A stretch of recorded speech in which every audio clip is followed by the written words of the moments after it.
మీ అందరికీ fee reimbursement ఇస్తామన్నారు, 2 లక్షల ఉద్యోగాలు ఇస్తామన్నారు, మీ అందరికీ విదేశీ విద్యకు మరి అనేకమైన స్కాలర్షిప్ ఇస్తామని చెప్పారు. చివరకు ఈ రోజు విద్యార్థి లోకానికి మధ్యాహ్న భోజన పథకానికి కూడా ఈ రోజు నిధులను కేటాయించినటువంటి ప్రభుత్వం. ఈ భారతదేశంలో బీహార్ లాంటి రాష్ట్రంలో కూడా 20% నిధులు కేటాయిస్తే ఈ రోజు మన బడ్జెట్ లో కేవలం 8% నిధులతోటి ఈ రాష్ట్ర ప్రభుత్వం విద్యార్థి లోకాన్ని పూర్తిగా మోసం చేస్తుందని చెప్పి తెలియజేస్తా ఉన్నాను. అనేకమైనటువంటి హామీలు ఇచ్చిన ఈ ప్రభుత్వం అన్ని వర్గాల ప్రజానీకాన్ని, మహిళలకు 2500 ఇస్తామని మోసం చేసి, రైతులను మోసం చేసి, అన్ని వర్గాల ప్రజల్ని మోసం చేసి చివరకు విద్యార్థుల సైతం మోసం చేస్తా ఉన్నది.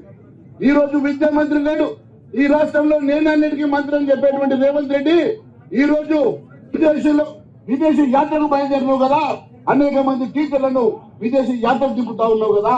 ఈ రోజు మన రాష్ట్రంలో ఉన్నటువంటి పరిస్థితి ఒక్కసారి మీ ద్వారా తెలియజేస్తా ఉన్నాను. ఈ రాష్ట్రంలో దాదాపు 32,000 పాఠశాలలు ఉంటే దాదాపు 30,011 పాఠశాలలు ఉంటే దాంట్లో 21,121 పాఠశాలల్లో కనీసం శిథిలావస్థలో ఉన్నాయి, కనీసం బాత్రూములు కూడా లేవు. ఈ రోజు దాదాపుగా 1859 బడుల్లో చుక్క తాగునీటి లేదు. అంతేకాదు 1752 పాఠశాలల్లో బాలికలకు కూడా మరి మరుగుదొడ్లు లేనటువంటి పరిస్థితి రాష్ట్రంలో ఉన్నది. ఒకవైపు కనీస సౌకర్యాలు ఇవ్వడానికి నీ దగ్గర నిధులు లేవు.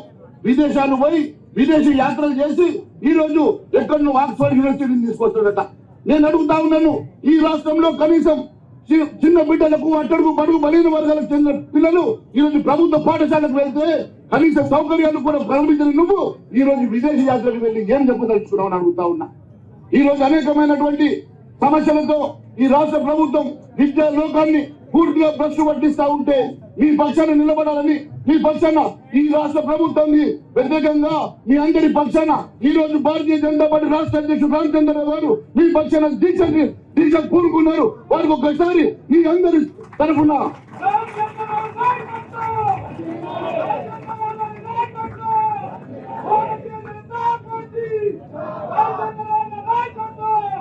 ఈ రోజు మీ అందరి పక్షాన, ఈ విద్యార్థుల లోకాల పక్షాన భారతీయ జనతా పార్టీ ఎప్పుడు మీకు అండగా నిలబడుతుందని, మీ పక్షాన పోరాటం చేస్తామని, ఖచ్చితంగా మీ అందరి సమస్యలు పరిష్కారం అయ్యే వరకు భారతీయ జనతా పార్టీ ఖచ్చితంగా పోరాటం చేస్తుందని